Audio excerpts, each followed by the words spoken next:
a un solo playback, solamente uno, y allí les medimos el comportamiento.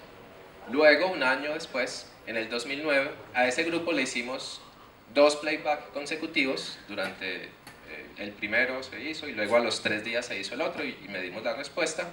Y el grupo del corto plazo nunca había sido expuesto a un playback, los escogimos cuidadosamente y fueron expuestos, igual que el grupo del 2009, eran 10 individuos, a esos 2 playback consecutivos con 3 días de por medio.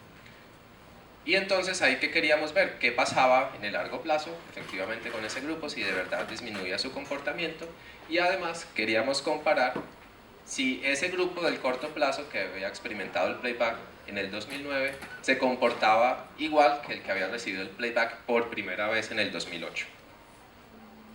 Y entonces le poníamos el playback y estábamos grabando, entonces veíamos la actividad de canto que tenían los individuos, veíamos qué tanto se aproximaban al parlante y veíamos qué tanto se movían alrededor cuando les poníamos el playback.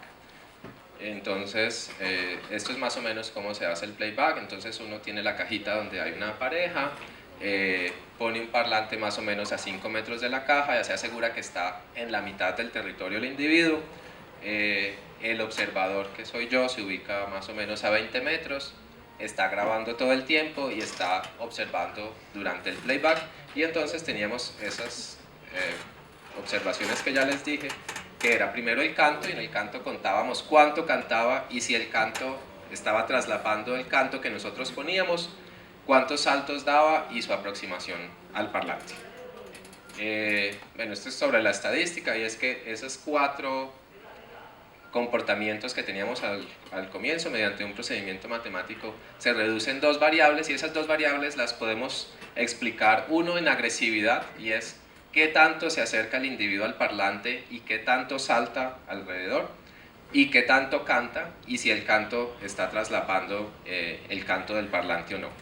Lo del traslape del canto es una idea de los investigadores, y quizás parafraseando las situaciones normales, es como si uno está en una pelea con otra persona y entonces en las peleas el uno habla y mientras el uno habla el otro también y el otro también. Entonces es como eso, como que tanto yo traslapo lo que dice el otro, como una muestra de agresividad.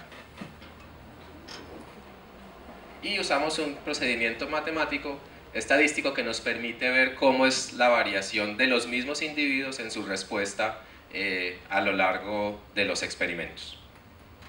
Y entonces, ¿qué obtuvimos? Uy, se saltaron esos ahí. Bueno, pero entonces salieron todas al revés. Bueno, ahí falta una cosa. Bueno, pero les voy a mostrar con esto. Estos son los resultados en generales. Entonces ahí vemos unos puntos azules, vemos unos puntos rojos. ¿Y qué son los puntos azules? Los puntos azules son de aquellos que llamamos del corto plazo. Y en el corto plazo, básicamente, lo que vemos está marcado por la línea punteada, es que efectivamente los individuos en el corto plazo disminuyen su comportamiento. Aquí tenemos en el eje Y tenemos la agresividad. Eso quiere decir que los individuos, cuando yo les hago el segundo playback en el corto plazo, puntos azules, recuerden la línea punteada, voy a tener que los individuos saltan menos y se aproximan menos al parlante. Y luego tenemos, eso es en el corto plazo y eso ya lo sabíamos, entonces nos confirma que efectivamente están disminuyendo su comportamiento en el corto plazo. Y ahora en rojo, este sí salió bonito, los puntos rojos son el grupo de largo plazo. Y entonces cuando evaluamos el largo plazo, que está allí con la línea roja y marcado con los circulitos, encontramos lo mismo.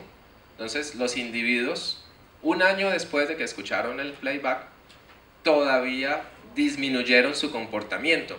Entonces esto para nosotros lo que quería decir es que ellos recordaban lo que pasó un año atrás, que se dieron cuenta que finalmente no era un individuo que estaba a su alrededor, sino que era una persona. Entonces ellos todavía se sienten curiosos, van y miran qué pasa, pero su comportamiento es menos agresivo que del que fue en la primera vez. Y lo que nos dimos cuenta es que ellos, de manera consistente, cada vez que escuchaban el playback en el largo plazo, entonces recuerden, el primero fue en el 2008, Después, en el 2009, ellos disminuyeron su comportamiento y cuando comparamos el primero del 2009 con el segundo del 2009, también disminuyeron su comportamiento. Entonces encontramos una respuesta consistente que nos está indicando que cada vez que escuchan el playback, así sea un año atrás, ellos van a disminuir su comportamiento. Y entonces ahí comparamos qué pasó con los individuos que recibieron el primer playback en el 2008 con los que recibieron su primer playback en el 2009. Entonces los puntos rojos que están a este lado y los puntos azules allí enmarcados. Y lo que observamos es que básicamente no hay diferencia en su comportamiento. Entonces podemos comparar los dos grupos y lo que encontramos es que los individuos cada vez, o sea, si ellos escuchan el playback por primera vez, van a ser agresivos, van a responder, van a ir a buscar quién está independientemente de cuándo se haga. Entonces eso confirma un poco el que no era un efecto del año, ni algo que hicimos mal, sino que efectivamente los individuos siempre responden de manera agresiva. Entonces, para explicar esto, pues uno dice, ¿cómo así que solamente un playback en un año puede causar un efecto? Entonces, tratamos de entender el fenómeno, nos encontramos con esta publicación que es muy bonita, esta es del 2009, ese es un Mimus polyglottus, y este fue un experimento que hicieron con personas que se iban a molestar los nidos. Entonces llega una persona, se para cerca al nido de Mimus y entonces el Mimus se va poniendo nervioso, se lo ataca y demás. Y entonces después hacían el experimento de que esa persona pasara cerca al nido en otro momento. Entonces podían pasar 500 personas que nunca habían estado cerca al nido y no pasaba nada, y pasaba esa persona que había estado molestando el nido y efectivamente el ave iba y la atacaba. Entonces, para nosotros es muy evidente que las aves, así sea que hayan experimentado algo durante pocos segundos, va a generar un efecto en su memoria. Entonces, esa capacidad de recordar que algo sucedió, y desde el punto de vista del playback, lo entendemos como que ellas son capaces de asociar aquello de que hay un parlante por allí, está sonando un poco raro, voy, no hay ningún individuo, lo que me encuentro es una persona, y un año después ellos recuerdan la situación, entonces suena el parlante, llegan, ven al tipo allí mirando con binoculares, dicen aquí pasa algo, entonces como que esto no es tan importante para que yo gaste energía, y cada vez que suena el playback, entonces la respuesta es menor y menor. Algo curioso es que yo les conté que habíamos medido la agresividad y el canto, y cuando comparamos el canto no fue diferente en ningún momento.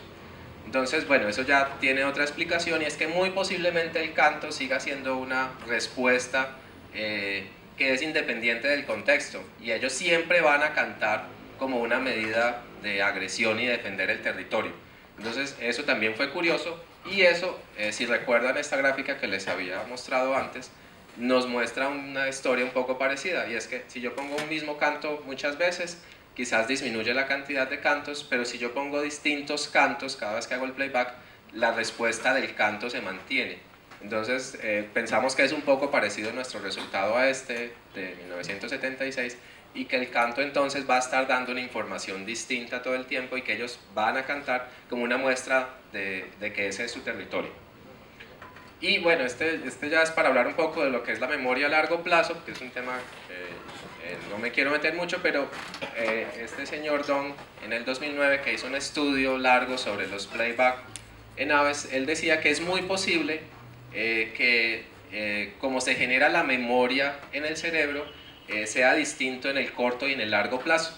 Entonces él dice que en el corto plazo se generan unas reacciones en el cerebro y se puede recordar, pero que en el largo plazo se pueden producir unos cambios, se genera una expresión que genera unas proteínas con unos cambios que quedan permanentes allí. Entonces se va a generar una memoria de largo plazo con ciertos eventos, y eso sería el mecanismo a través del cual los organismos, en este caso las aves, podrían recordar esas cosas que están pasando.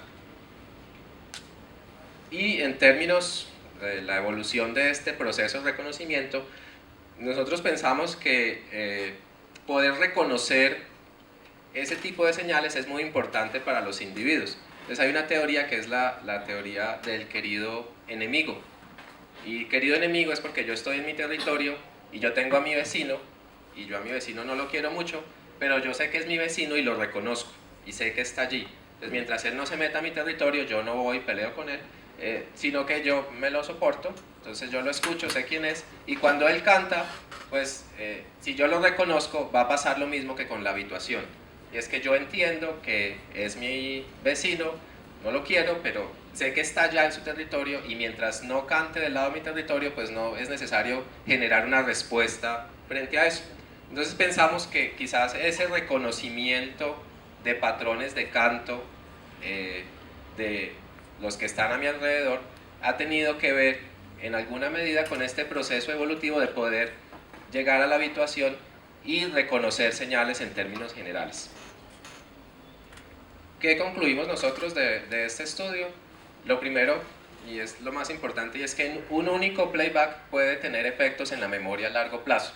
Entonces puede ser un playback de 5 minutos, de 4 minutos, y es muy posible, eso dependiendo de la especie, tendríamos que estudiarlo en muchas otras especies, podría generar una memoria a largo plazo, al menos en un periodo de un año, que el ave podría estar recordando como tal. Y lo otro es que el canto y esa respuesta agresiva de llegar y de saltar alrededor, eso podría estar dando distinta información. Entonces las aves cuando cantan están dando información y creemos que el canto y esa agresividad da información completamente diferente. Y entonces algo que es muy interesante de conversar es cuáles son las implicaciones, porque uno dice, bueno, yo le estoy haciendo mal a las aves cuando hago un playback. Yo no lo sé, pero voy a traer algunos ejemplos interesantes. Este ejemplo es de un estudio que salió hace por ahí 2 o 3 años en Ecuador, y lo que hicieron fue simular un observador de aves colocando un playback. Y lo hicieron con estas dos especies, con Triotorus y con Clara. Yo aquí les tengo el canto de los dos. Bueno, no está el canto. Pero lo que hicieron era ver qué pasaba cuando se colocaba el playback simulando que se era un observador de aves. Entonces tenían varios grupos de Triotorus y de Gralaria y veían cuál era la respuesta. Entonces hicieron 2 experimentos. El primero era simplemente la respuesta, ver qué pasaba cuando ponían el playback. Y lo segundo era ver qué pasaba con ese playback repetido. Entonces, lo primero es que cuando lo hicieron con la Gralaria, aquí muestro el resultado más importante, es que el tipo de las vocalizaciones, que serían todas sus vocalizaciones en términos generales, la C sería el control sin playback y el P sería el playback, lo que muestra es que la actividad vocal se incrementa de manera inmediata cuando se coloca un playback. Entonces, en términos de comportamiento, eso ya lo sabíamos, si colocamos un playback atraemos al individuo y generamos una respuesta inmediata. Hay algo muy interesante, y es que tenemos que considerar que la gralaria y el cucarachero vienen de grupos bien distintos. Las gralarias son subocinos. Eso quiere decir que ellas no aprenden su canto, sino que el canto está determinado genéticamente, mientras que los cucaracheros hacen parte de los ocinos y los cucaracheros sí aprenden. Quizás eso tenga alguna implicación, porque poder generar patrones de memoria, en el caso del cucarachero, hagan que el cerebro se comporte de manera distinta al de la gralaria. Eso no lo sabemos, lo vamos a investigar. Pero eso podría tener alguna implicación de qué tanto responden. Si yo, en términos generales, los subocinos, el canto de los subocinos es mucho más conservado. Entonces, si yo grabo un subocino en una parte de Colombia y voy a otra y lo grabo, va a ser muy parecido, no va a haber mucha variación, y está mediado por eso, porque no aprenden su canto. Pero con los ocinos es distinto. Entonces, el que haya escuchado cucaracheros se ha dado cuenta que la misma especie tiene una gran variación y sigue siendo la misma especie, y eso es básicamente porque hay aprendizaje. Y entonces el experimento con los cucaracheros dio el mismo resultado. Si le pongo el playback, entonces hay una respuesta, se aumenta la actividad de canto en términos generales. Y entonces viene el segundo experimento, y era ver qué pasaba cuando se exponía a varios playbacks seguidos. Y estos, los investigadores estaban un poco locos porque le hicieron 20 días seguidos ir y poner los playback. Y lo que encontraron básicamente es que después del día 12 ya no había respuesta. Entonces si vemos la parte que está allí señalada, sería que ya no hay respuesta y se dio más o menos a partir del día 12. Entonces lo que ellos encontraron básicamente es que hay un cambio en el comportamiento cuando hacen muchos playback, y ese cambio en el comportamiento es que los individuos dejan de responder, entonces ya no se aproximan, ya no muestran interés, ya no cantan, ya no van y buscan el playback. Y era eso que yo les decía, y es que se van dando cuenta de que efectivamente algo está pasando, el cucarachero llega y cae en cuenta como, uy, aquí algo pasa, y entonces deja de responder. Y eso nos lo estaría mostrando este experimento. Por supuesto, 20 días es un poco exagerado, pero era pues la manera de probar. Y encontraron que evidentemente los cucaracheros se habituaron, entendieron que allí pasaba algo. Un dato curioso que mencionan los autores del estudio es que incluso en algún momento los cucaracheros fueron, hicieron un nido ahí cerquita donde ellos estaban colocando el parlante, ya que los cucaracheros finalmente se dieron cuenta de que eran personas y que esas personas no estaban invadiendo el territorio, no era un individuo, y no les importaba hacer un nido allí cerquita. Entonces, hablando de implicaciones, ese dato del nido es bastante curioso, porque si uno habla de implicaciones, uno dice, bueno, ¿cuál es la implicación de que yo haga el playback de manera repetida, repetida, repetida? Entonces quizás una de las cosas que voy a causar es que deje de contestar el individuo a mi playback, y entonces aquellos que gozamos de la observación de aves y aquellos que viven de la observación de aves pues van a tener que buscar otros sitios para poder encontrarlas. Eso sería una implicación terrible. Lo otro es que efectivamente podemos estar afectando procesos biológicos, territorialidad, éxito reproductivo, podemos habituarlos a presencia humana, como en el caso de las gralarias, y habituarlos a presencia humana, por ejemplo, eso podría generar riesgos en términos de depredación. Si yo habitúo las aves a que salgan, reciban comida, las expongo a que otro individuo aprenda que cuando yo llamo las gralarias llegan, y entonces llegan y se las comen. Entonces conozco un caso de un investigador que un gato se dio cuenta que el investigador se iba a buscar nidos, y entonces el gato se iba detrás del investigador y se daba cuenta dónde quedaban los nidos. Y cuando terminó la temporada de estudio, el gato se había comido la mitad de la población. Entonces estamos también creando allí un riesgo cuando estamos generando estos cambios en el comportamiento. Hay no pude encontrar el estudio, pero hay un estudio en el cual se encontró que los playback afectaban el éxito reproductivo y la selección de la pareja. Y es que, imagínense, un pajarito tiene su pajarita y resulta que llega alguien y le pone un parlante y es un ave que siempre gana, porque si el parlante suena y suena y suena y yo como dueño del territorio no soy capaz de echar al parlante, pues la pajarita que está allí sentada en el nido dice, oye, ese macho que yo tengo como que no es capaz de ganar una pelea. Y entonces se dieron cuenta mediante un estudio que eso podía afectar el éxito reproductivo. Entonces, aquellos individuos que eran expuestos de manera repetida a playbacks, las hembras empezaban a tener hijos con otros individuos de la población. Entonces allí también podríamos estar generando un efecto de disminuir el éxito reproductivo de los individuos. Podemos perturbar esos ciclos reproductivos y, por supuesto, afecta los resultados de investigación. Entonces, si yo no tengo en cuenta que he hecho playbacks antes y hago un playback y mido el comportamiento, pues obviamente voy a tener allí un sesgo en los resultados que voy a obtener. De este tema todavía hay mucha tela que cortar, porque los estudios sobre esto, particularmente el efecto del playback en poblaciones naturales y qué pasa con estos aspectos, son muy pocos. De hecho, uno, el que les conté, es el único que se ha hecho, y el que nosotros hicimos donde evaluamos qué pasa con la memoria en el largo plazo. Entonces, es un tema que sería muy interesante, porque la actividad de observación de aves crece día a día, el uso del playback indiscriminado crece día a día y sería bueno que pudiéramos entender si realmente estamos causando un efecto o si no lo estamos causando y cuál es ese efecto que se podría causar.